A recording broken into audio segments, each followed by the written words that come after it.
guaranteed with quality that's hard to beat. We'll put you in the driving seat. Cavanaghs of Charleville, you won't find a better deal. Cavanaghs of Charleville.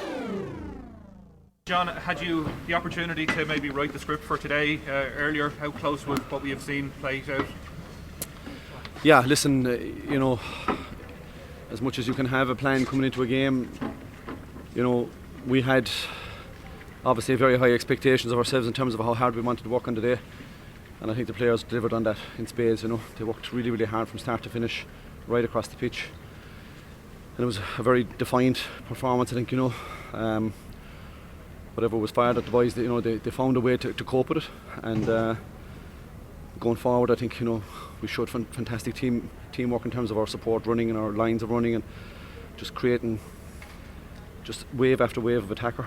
And I think there was a couple of incidents during the game. Actually, the very first play, I think that first 40 seconds was a very defining moment as well in the game. I thought, you know, we took it forward. There was a huge resistance put up against us, and we still managed to get the score. And I think, you know, that set the tone for us. But listen, overall, very, very proud of the lads. They've worked so hard. Last year was a huge disappointment to us, and to come back into it straight away, and the resolve they've shown, the determination they've shown, and the work that the appetite for work they've shown right throughout the year has been just immense. How does the challenge of coming back to win one compare to winning the first one? Is it harder to climb out for a second time round? Oh jeez, it's like being on Mars. There's a mountain around every corner. Sure, every year is a tough year, you know.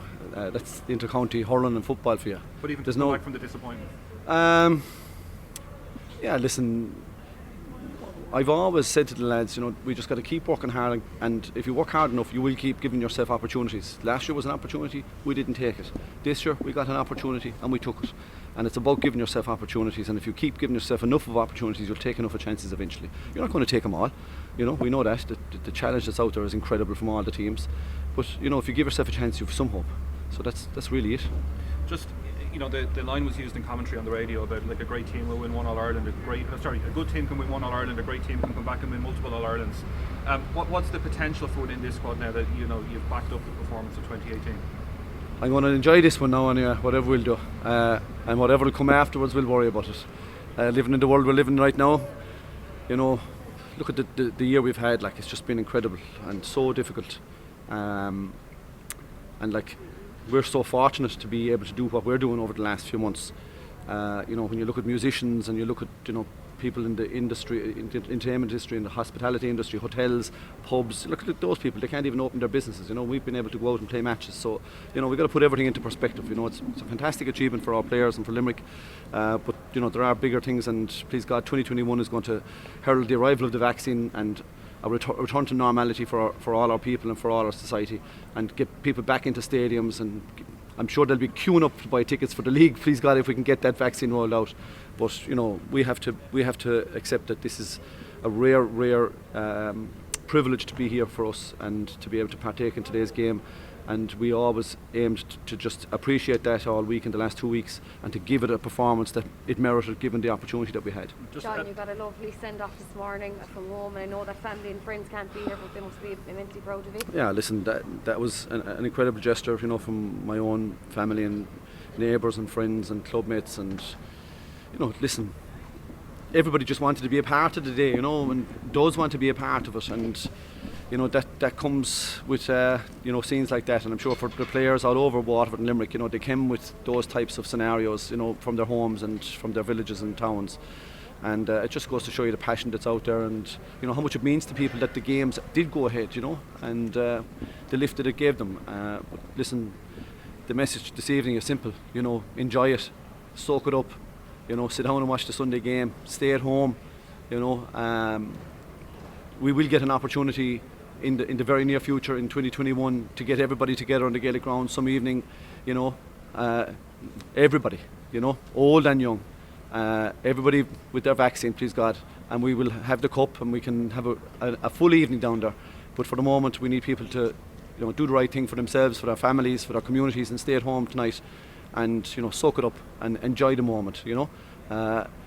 It's a rare moment for Limerick. and for Limerick hurling to achieve what the boys have achieved today. And it's a testament to the work that Paul, Angus, Donal, Alan, Timmy, Caroline, all our backroom team, our medical team, who've been hugely busy in this particular year given the COVID scenario.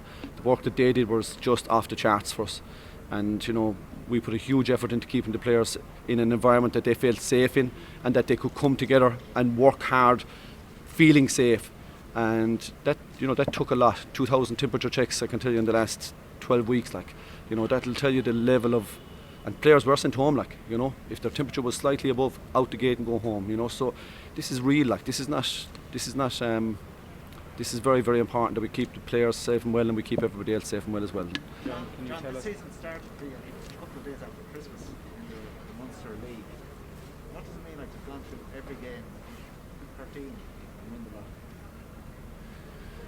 I didn't think about it like that, to be honest with you. We're just constantly looking forward to the next game and the next game, the next game. It's like me in the line, you're probably sick of listening to me roaring, next ball.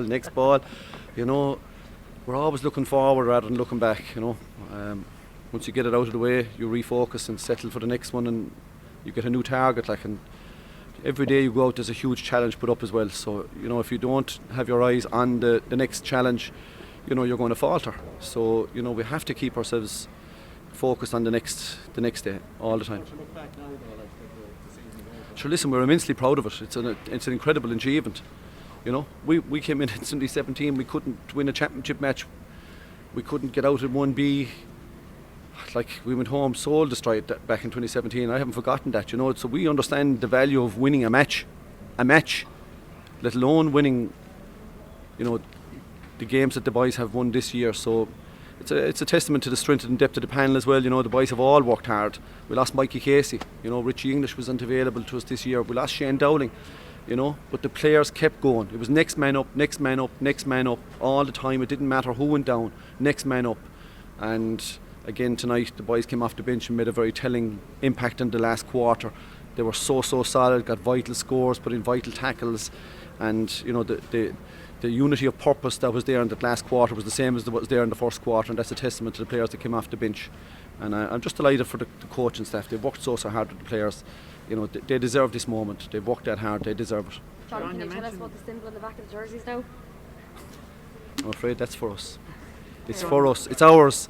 John, Maybe in time. You mentioned the 2,000 temperature checks and all that sort of stuff. Are there any sort of memories like that you take from this year that aren't just hurling related, during the lockdown, anything like that led to something like this?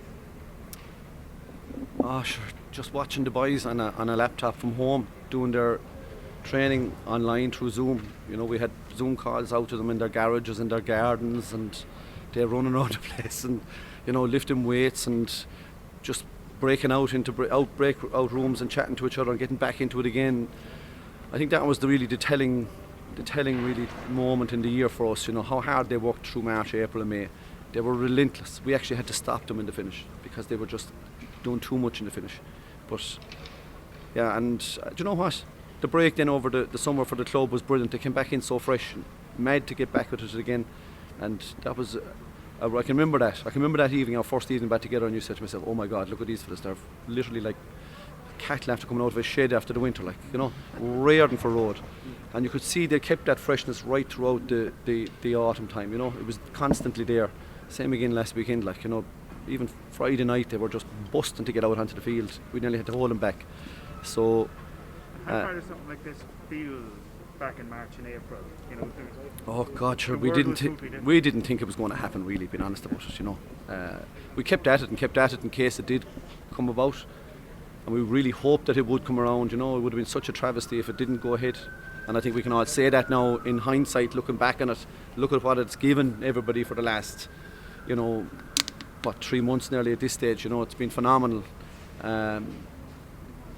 And particularly for the older people who are really being very, very careful and staying at home and minding themselves because they are so much, in fear of this virus and don't want to get it.